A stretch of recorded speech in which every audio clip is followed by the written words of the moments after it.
out of a small island nation came a man driven by ruthless ambition.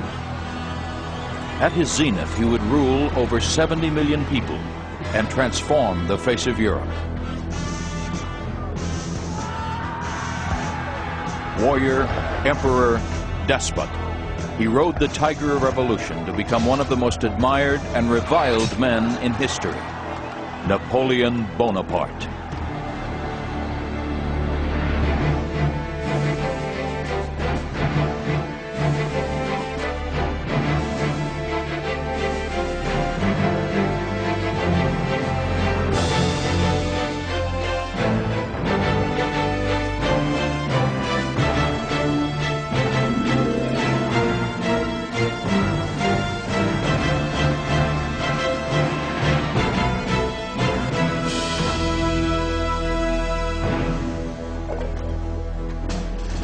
On the morning of June 18, 1815, near the small village of Waterloo in central Belgium, an army prepares for war. Troops move into position. Cannons are hauled into place. The stakes are high. Napoleon Bonaparte is rolling the dice one last time in a bold bid to regain his former glory. Before the day is out, he will know if he's destined for triumph or oblivion.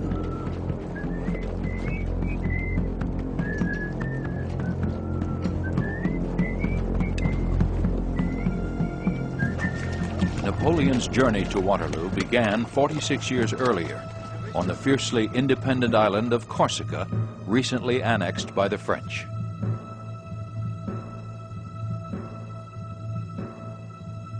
Born in August 1769, Napoleon was the second of 8 surviving children. As a child, he is shy, moody, and soft-spoken.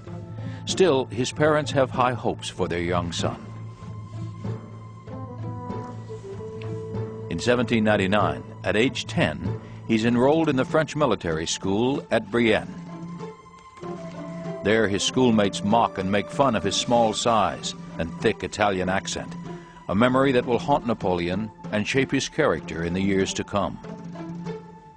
Still, he shows a talent for leadership and for organizing war games.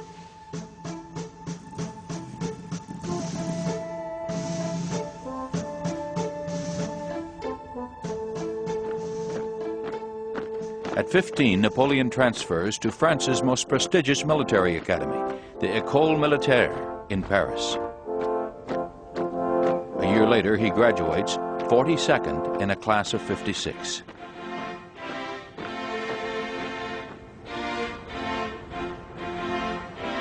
Napoleon is commissioned a second lieutenant in the artillery in September 1785. For an ambitious man, the choice is fortuitous. New advances in weaponry and tactics are about to rewrite history.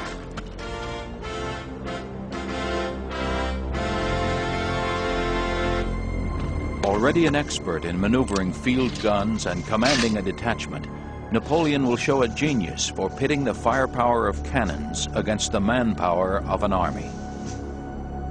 He plans to use his skill to drive the French out of his native Corsica until a much larger drama overtakes him.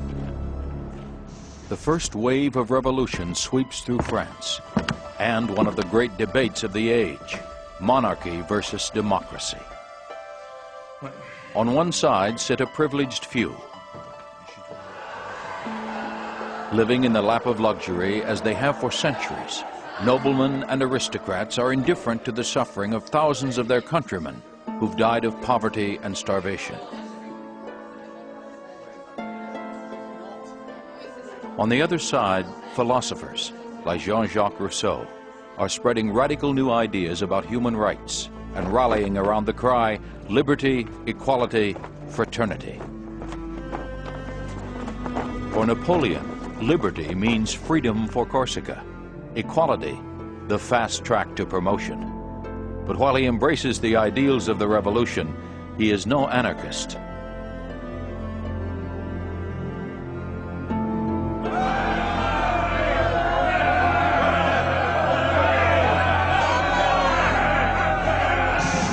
August 10, 1792, anger in the streets boils over. A mob invades King Louis XVI's palace. With them march sections of the Paris National Guard. From the beginning, it is obvious blood will flow, and Napoleon is there to witness it.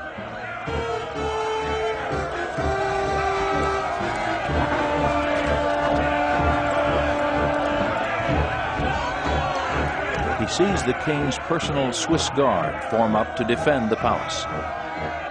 But they are desperately outmanned and outgunned.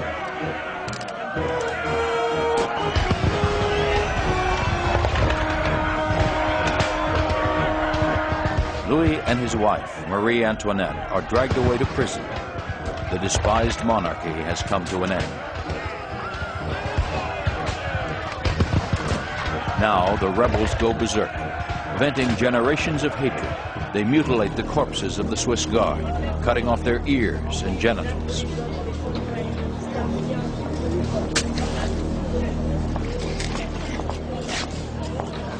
Napoleon is revolted by the butchery, and for the rest of his life, crowds will terrify him.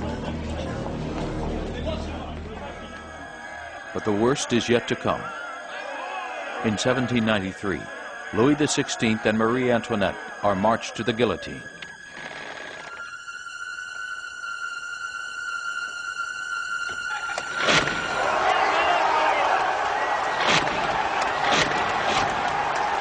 Their deaths unleash a tidal wave of blood.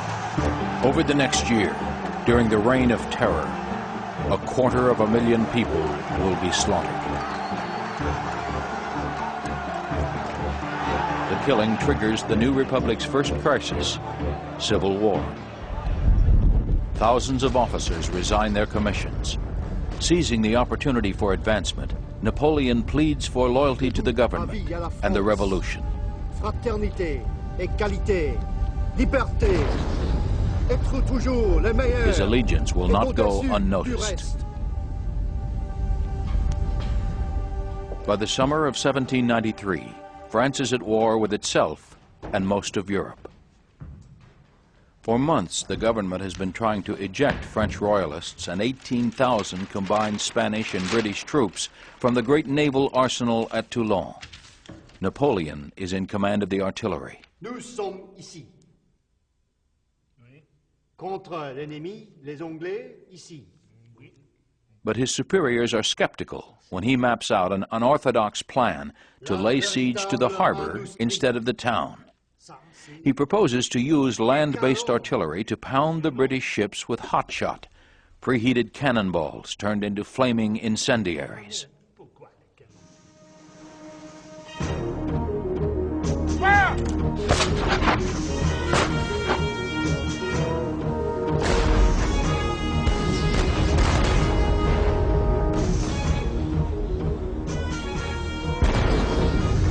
"48 hours later, to save their ships, the British withdraw. The victory earns Napoleon the rank of Brigadier General. He is now 24 years old, with time on his hands.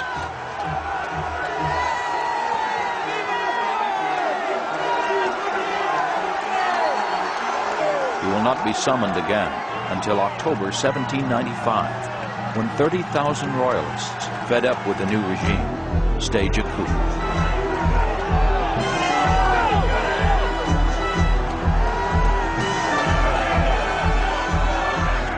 Forewarned of the attempt, Napoleon has ample time to conjure up a surprise for the rebels.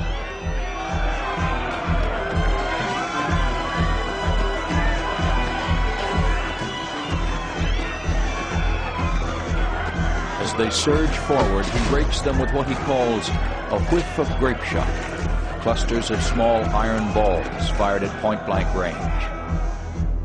Scores die instantly. Hundreds more retreat, stunned by Napoleon's cold-blooded attack. For the smug young general from Corsica, his shocking performance this day is only the beginning.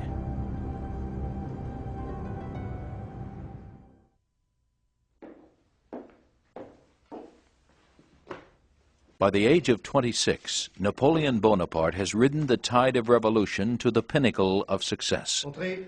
Now his destiny is about to take another turn. S'il te plaît, papa, je pourrais avoir une épée. Legend has it that one day a young boy came to plead for the sword of his father, an aristocrat who'd gone to the guillotine during the Reign of Terror.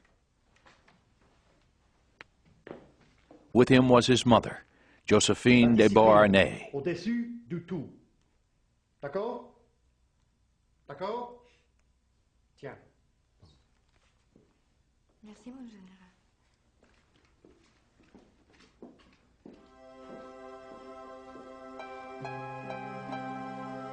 More likely, Napoleon met Josephine through a fellow officer, one of Josephine's many lovers.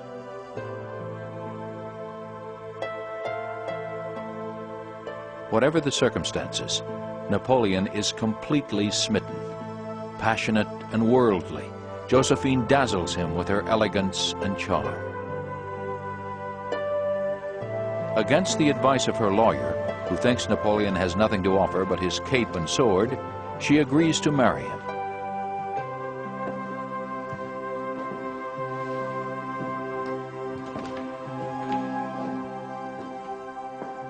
The day doesn't begin well.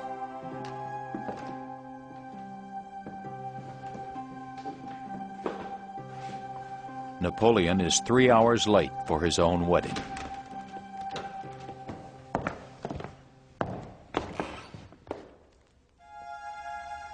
Nor does it end well. While making love on their wedding night, Napoleon is bitten in the leg by her lapdog. 2 days later, the general deserts his bride. France is surrounded by enemies.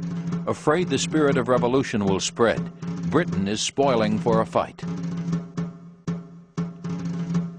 In Italy, France is already at war with Austria, who is allied with Russia.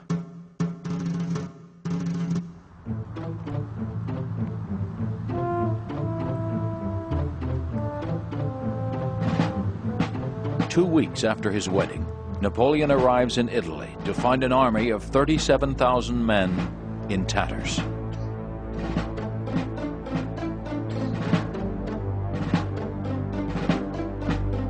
Outnumbered, poorly provisioned, and totally demoralized, his troops need something to raise their spirits. Their new general seems hardly up to the task. He is barely 5 feet 2 inches tall and only 27 years old. But Napoleon is not short on bravado and brains. He tells them great provinces will be in their power and promises them glory and riches if they defeat Austria. Within hours, his men are on the move.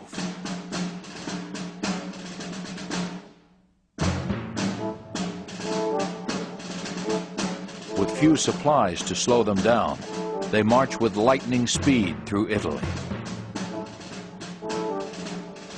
To assure a string of victories, Napoleon adopts an unconventional strategy. Strike the first blow at the enemy's center, then attack its flanks. His success earns him admiration and a nickname, the Little Corporal. In village after village along the way, Napoleon plants trees of liberty, living symbols of the revolution taking root throughout Europe.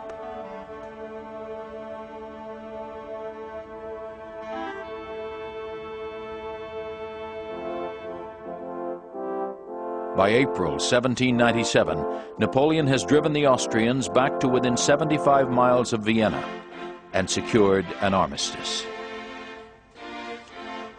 The peace treaty he negotiates will give France control of thousands of miles of territory from Belgium to Greece.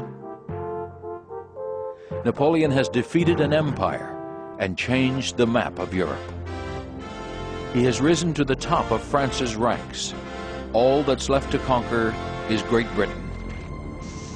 But the task is daunting. The Royal Navy controls the English Channel.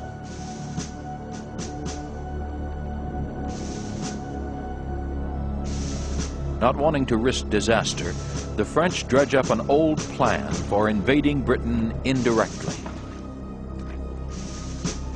In July 1798, 35,000 soldiers sail not for England, but for the land of the Pharaohs. Egypt is the center of Britain's Mediterranean trade and the stepping stone to India. Amid the grandeur of the ancient past, Napoleon is conscious of his own place in history. He tells his troops to remember, "You have 40 centuries looking down on you."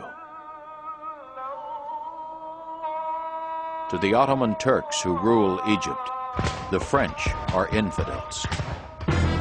In the shadow of the pyramids, they declare a holy war.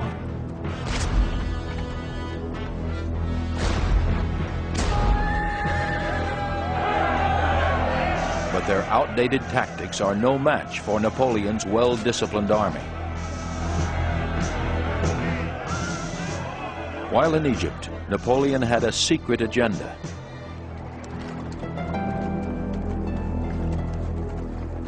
"500 artists, engineers, and scientists set out to discover and record all they can of the treasures of ancient Egypt.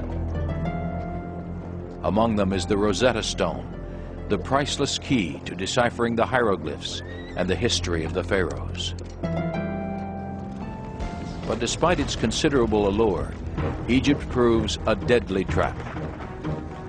4 months after Napoleon's arrival, England's Admiral Horatio Nelson corners the French fleet on the Nile and destroys it.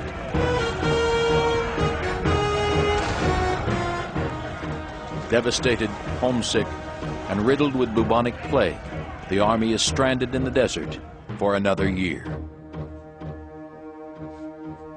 Though Napoleon faithfully writes to his wife, rumors reach him that Josephine is having an affair. Worse still, letters to his brother Joseph about the affair are mysteriously leaked to the British press, making him a laughingstock. When Napoleon returns home in October of 1799, he refuses to see his wife. After Josephine begs him, he takes her back. From now on, he'll also take a string of mistresses. Napoleon's first love, Désirée Clary, meets him secretly on his return from Egypt. But she never forgives him for not marrying her, and will soon wed one of his arch-enemies. The famous soprano Giuseppina Grassini wooed Napoleon with her voice rather than her body, and carried his portrait wherever she went. Pauline Ferret was known as Bonaparte's Cleopatra. Napoleon orders her husband, one of his lieutenants, back to Europe so he can live with her in Cairo. Maria Waleska, a Polish countess, disguised herself as a peasant to meet him. At first a reluctant mistress, she would finally bear him a child, his firstborn son. Yet despite his many affairs, no other woman captivates him quite like Josephine. His anguish over her infidelity is only dimmed by the political turmoil that is tearing France apart.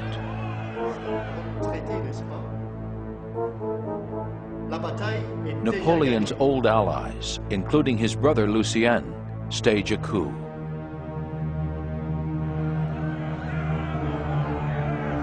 Backed by Napoleon's troops, they seize control of the government without firing a shot.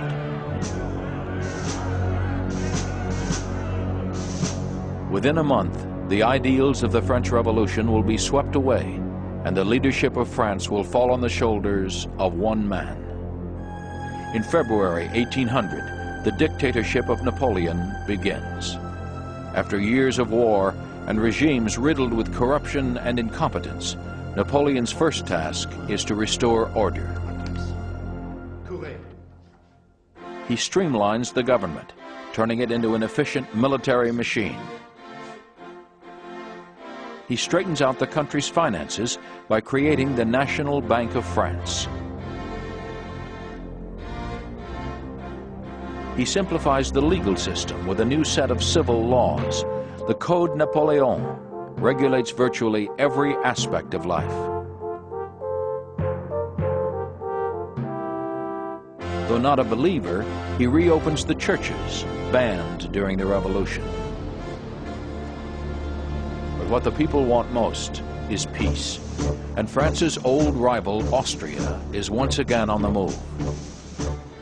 Hoping for a quick victory, Napoleon leads 40,000 troops over the Alps to Italy for a confrontation. But the Battle of Marengo soon turns into a fiasco. Poor reconnaissance, followed by a surprise attack, catches Napoleon short of 2 divisions, reducing his strength by half.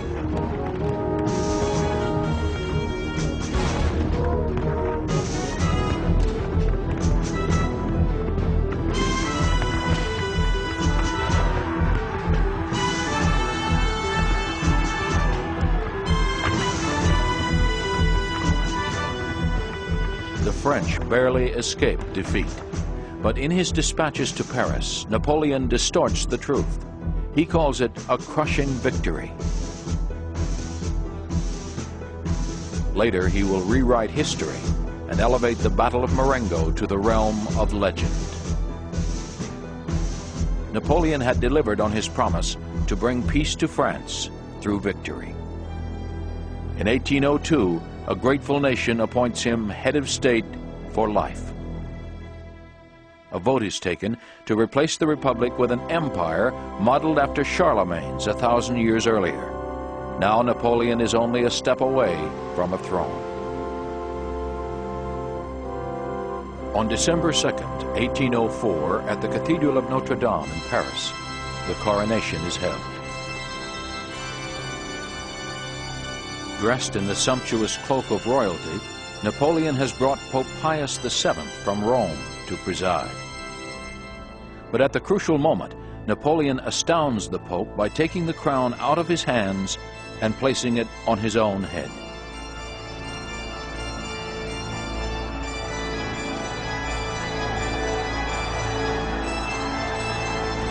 Then the Emperor of France makes Josephine his empress.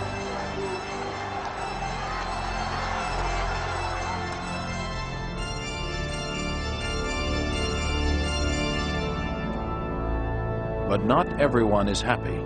His mother refuses to attend the coronation. Beethoven, a longtime admirer, scratches Napoleon's name from the dedication to his Third Symphony.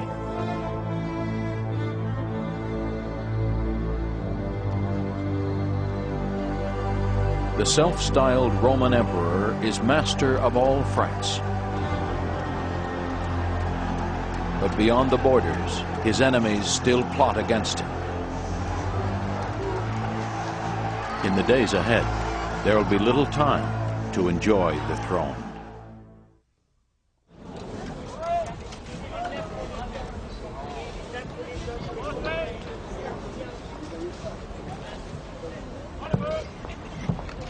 Even before Napoleon's coronation, France was again at war. His old enemies, Austria and Russia, were forging a new alliance, backed by British gold. In 1804, Napoleon orders 200,000 troops massed along the French coast. For years, Napoleon has dreamed of a cross-channel invasion. The trick is to get past the formidable British Navy.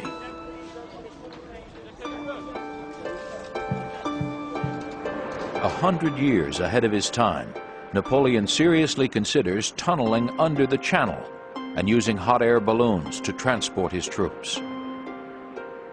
He may lose 20,000 men during the crossing, but once ashore, the English will be no match for his army. Alarmed by the threat of an invasion, England's Prime Minister William Pitt encourages Napoleon's enemies to converge on the Rhine.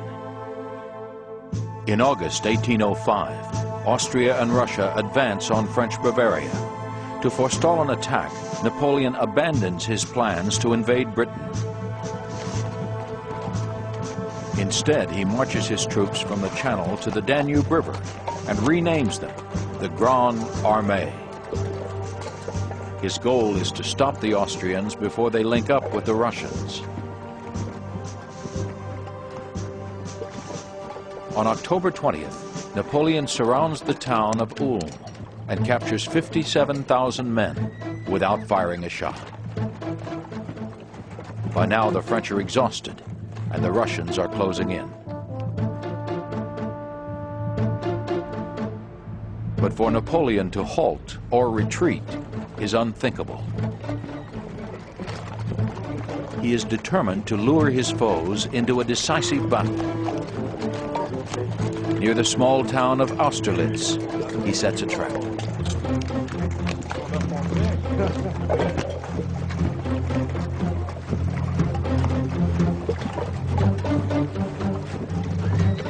The Russian army, led by Tsar Alexander, and the Austrians, led by Emperor Francis II, descend on the French, believing they are weak and on the run.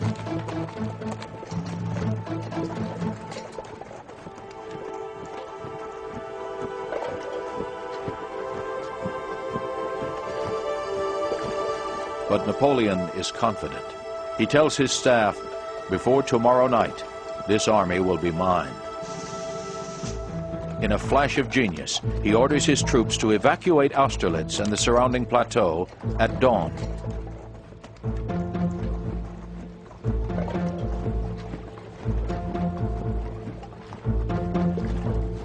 The next day, the centerpiece of his strategy will unfold.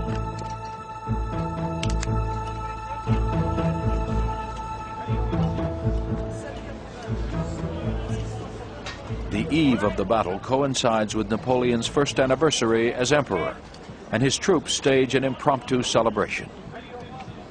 As he moves from outpost to outpost, he greets his men by name, laughs, and tells jokes.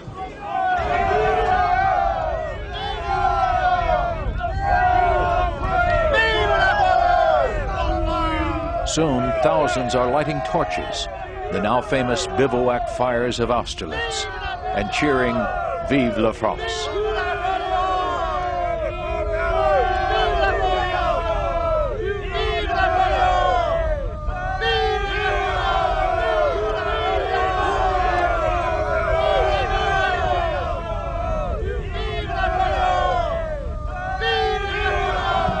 The next morning, a thick mist conceals the opening scene of Napoleon's drama.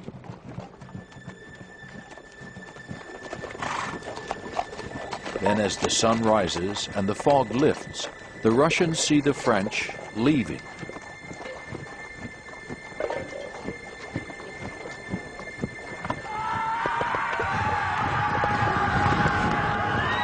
Believing they are in retreat, 25,000 Russian grenadiers charge in pursuit. In front of them is a hill, which masks the main body of Napoleon's army. As soon as the Russians hit the flats, Napoleon unleashes his troops, cutting his bewildered enemy in two.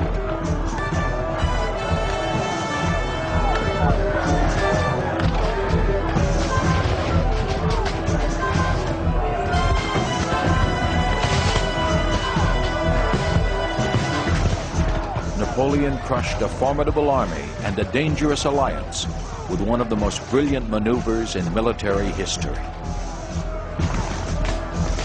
But in a letter to Josephine, he's uncharacteristically humble. "I have defeated the Russian and Austrian army commanded by two emperors," he wrote. "I am a little tired." For Napoleon, there will be no rest. Word has reached him that 6 weeks earlier, off the Spanish coast at Cape Trafalgar, Admiral Nelson attacked the French fleet, knocking half their ships out of commission.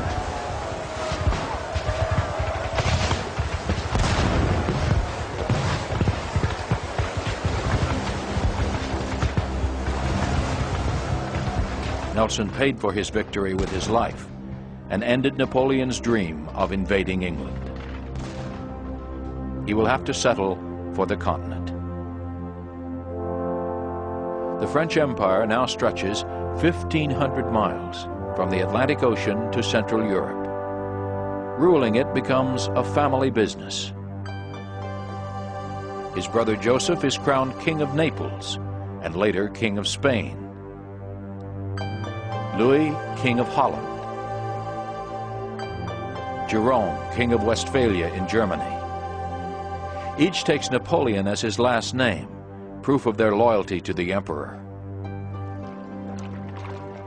Only England remains unconquered. In 1807, Napoleon devises another plan to destroy his neighbor.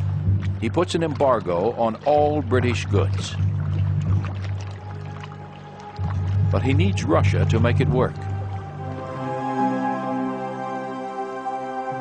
Napoleon meets the young Tsar on a raft in the middle of a river. They charm each other. After dinner, they drink tea and discuss politics and philosophy. Napoleon leaves, convinced he's made a friend. But enforcing their treaty will now take Napoleon into the very heart of Tsarist Russia.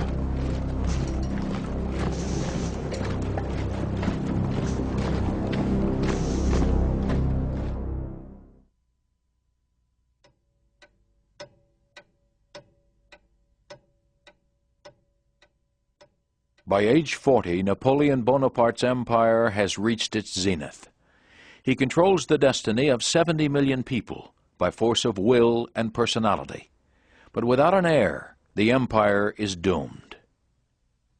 His only son, by Maria Waleska, is illegitimate.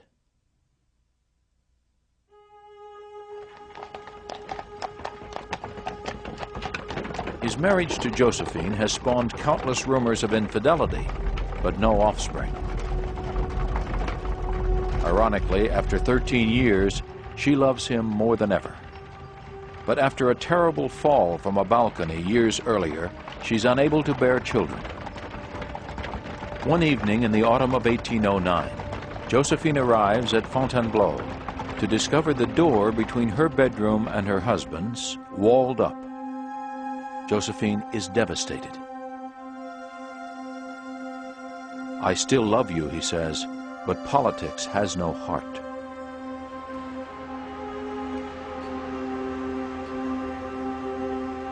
Josephine was Napoleon's lucky charm. With her replacement, the great niece of Marie Antoinette, his luck will turn. In April 1810, Napoleon marries Marie-Louise, the pretty 18-year-old daughter of his former enemy, the Emperor of Austria. Within a year, she gives birth to a son. Overjoyed, his father dubs him the King of Rome. His birthright will be a capital worthy of an empire. Paris, Napoleon decrees, will be something fabulous and unprecedented. He commissions 3 new bridges over the Seine and 2 new monuments. The Arc du Carrousel commemorates the heroic achievements of his Grande Armée.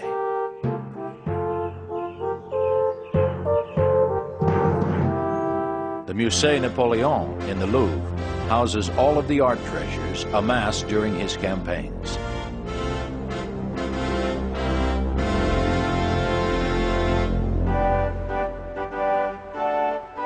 But while Paris glitters, Napoleon's own luster is fading.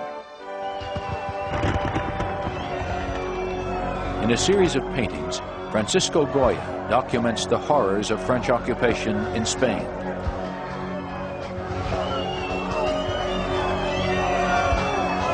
In Paris, discontent is also growing.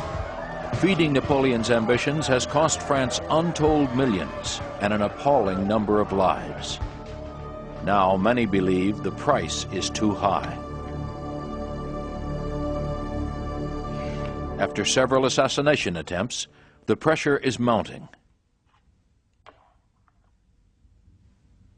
For Napoleon, winning becomes an obsession.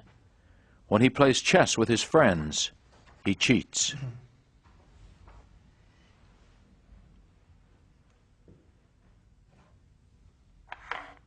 Convinced he's infallible, he'll soon make one of the biggest mistakes of his life.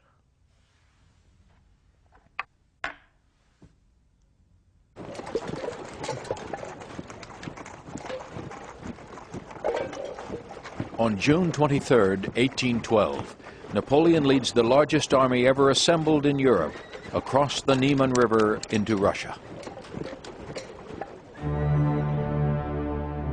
Tsar Alexander has backed out of his agreement to blockade England and is preparing for war. Napoleon plans to dictate the terms of a new deal on the battlefield. 70 miles from Moscow, near the village of Borodino, the Russian army digs in and waits. At dawn on September 7th, 130,000 French troops smash into the Russians.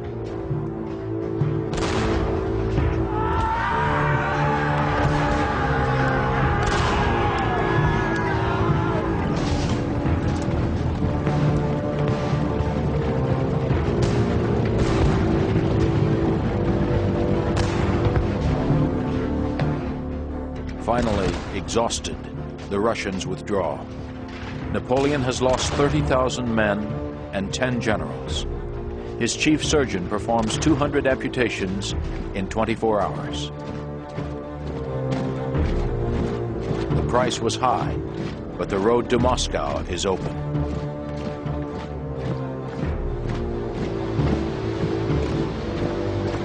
When Napoleon arrives, he finds the city deserted.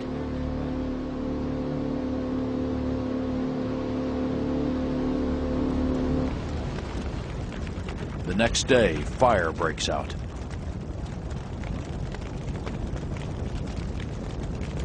Two-thirds of Moscow is destroyed by arsonists. For 5 weeks, Napoleon waits for the Tsar to surrender. But Alexander has a cunning scheme of his own. The Russian winter is closing in. His food supplies dwindling, Napoleon bitterly orders the long march home. Now the Russians launch their cruelest attack. They hound the French, forcing them back down the road to Borodino, past the bloated corpses of their comrades.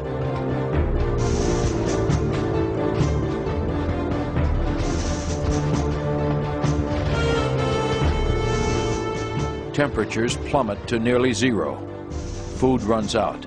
Stragglers freeze and die, while Napoleon rides comfortably in his carriage, eating 3 meals a day.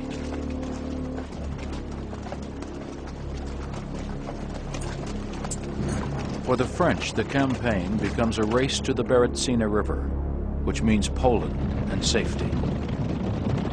But the Russians get there first.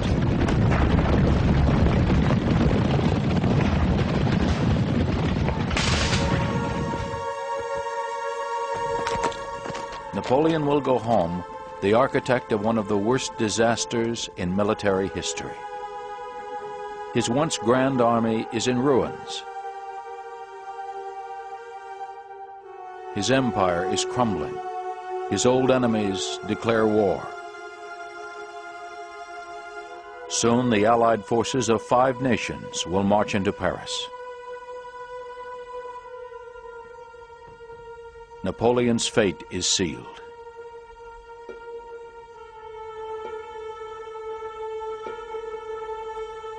Life is unbearable for me, he tells a comrade.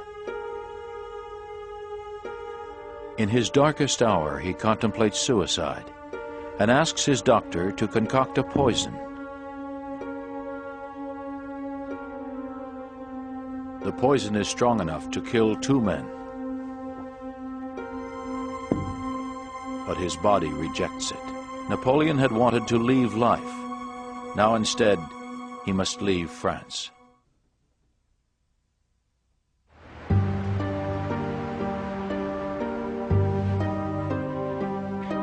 Napoleon conquered Europe and for nearly 2 decades ruled it with an iron fist. Now his enemies will accept nothing less than unconditional surrender.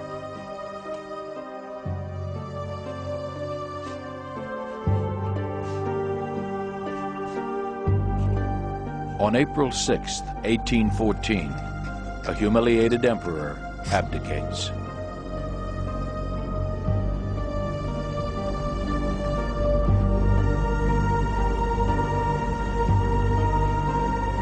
2 weeks later, Napoleon leaves Fontainebleau for the last time.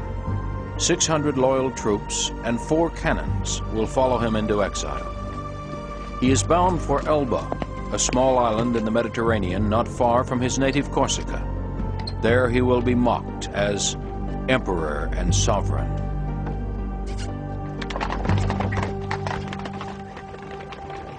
Napoleon's departure signaled a return to monarchy and the dark days before the revolution. With the stroke of a pen, Louis XVIII restores France to its former borders and abolishes the empire. But for some, there's no turning back. After 10 months on a 38-square-mile island of scrub-covered mountains, Napoleon is getting bored. By early 1815, word reaches him that much of France, including the military, would cheer his return. Though it's a long shot, Napoleon can't resist the opportunity to recover his old glory. In March, he escapes from Elba aboard a boat disguised as an English brig and makes a dash for Paris. Along the way, every regiment sent by the king to arrest him joins him. When the news reaches the palace, Louis flees. Now the people openly embrace their former emperor.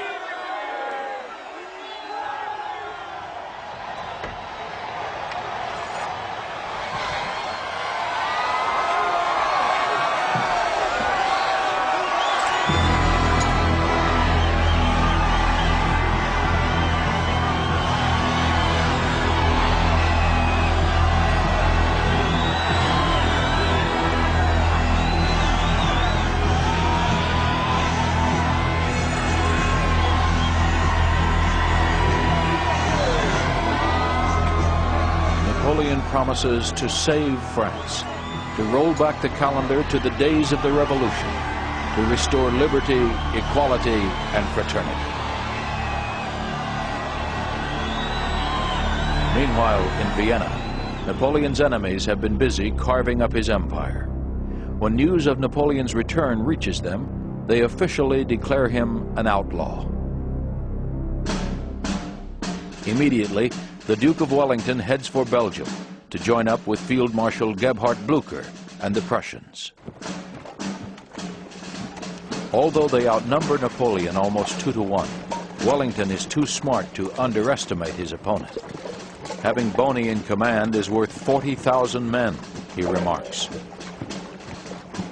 Napoleon has 2 choices: stand and defend Paris, or head east and drive a wedge between the English and the Prussians. On June 15, 1815, he marches into Belgium.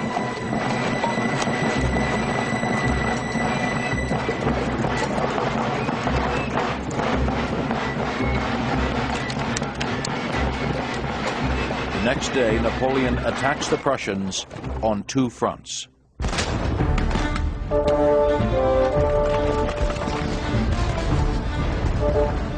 For hours, he pounds the enemy.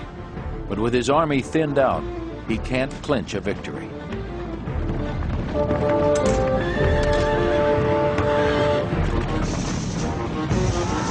Only a last-ditch assault by the elite French Guard drives the Prussians to retreat.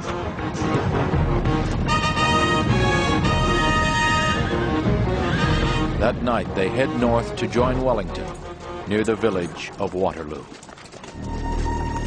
On the 18th, the French and the British face each other along a 3-mile ridge. Napoleon's plan is simple and familiar. Open with a bombardment, then attack Wellington's center.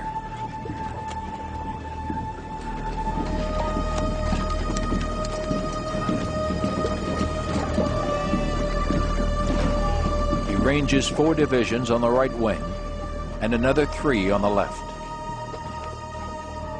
Wellington has taken the high ground, drawing up his forces along the crest of Mont Saint-Jean. He leaves his left flank open, expecting the Prussians to arrive and reinforce him.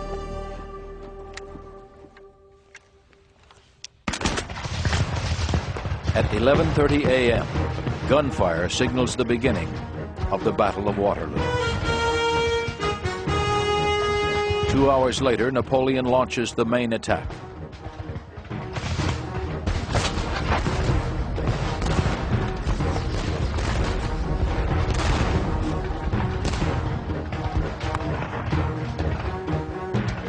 But his men line up in an outdated formation that presents Wellington with a perfect target.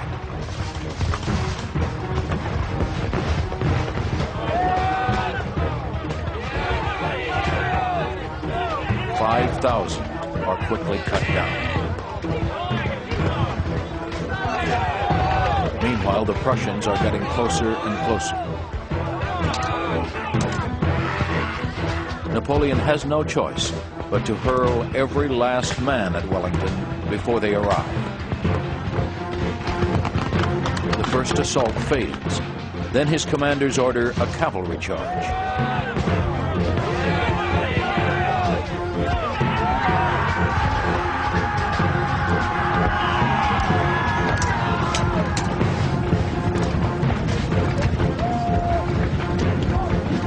British form into 20 squares interspersed with cannons. For the next 2 hours, waves of French cavalry break and die on the British lines.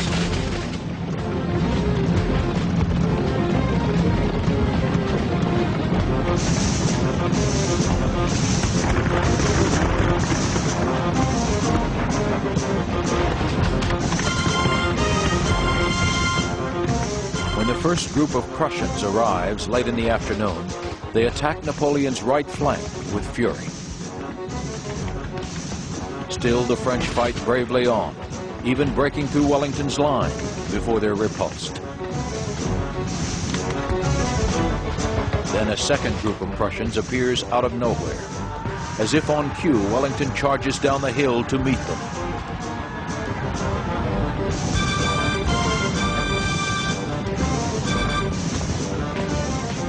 Stunned and terrified, Napoleon's army collapses.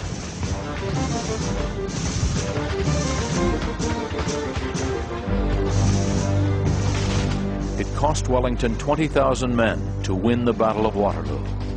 It cost Napoleon twice as many to lose it. A month later, he surrendered to the British Navy for his second and final journey into exile. To prevent another escape, the emperor is taken to St. Helena, an island in the Atlantic 1,000 miles away and 1,000 miles from nowhere.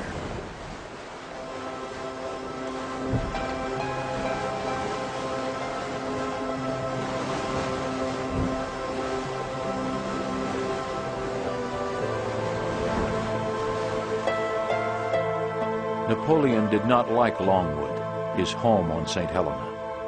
A small wooden house converted from a cattle shed. It sits on a plateau where it can be watched from a nearby military camp. Patrols constantly crisscross the island. Napoleon cuts spy holes in the shutters so he can see without being seen. He complains to his jailers that he's an emperor, not a prisoner of war, but the British refuse to acknowledge his title.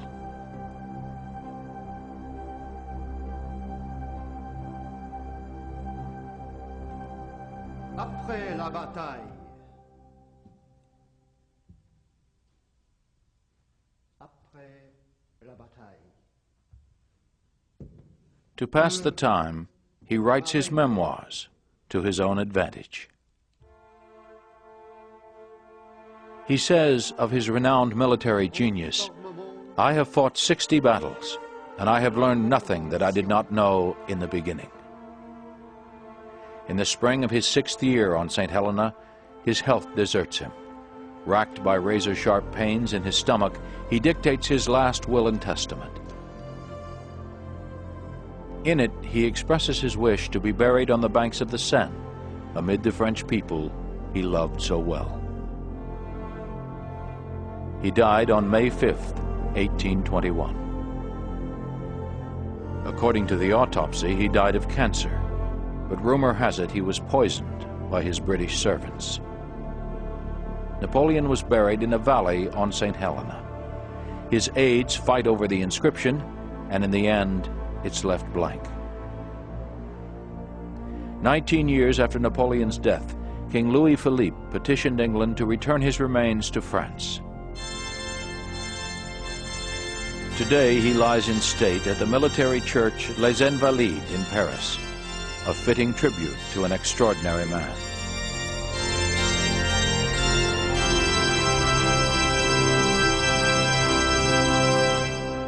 He rose from obscurity to become perhaps the greatest military genius of all time.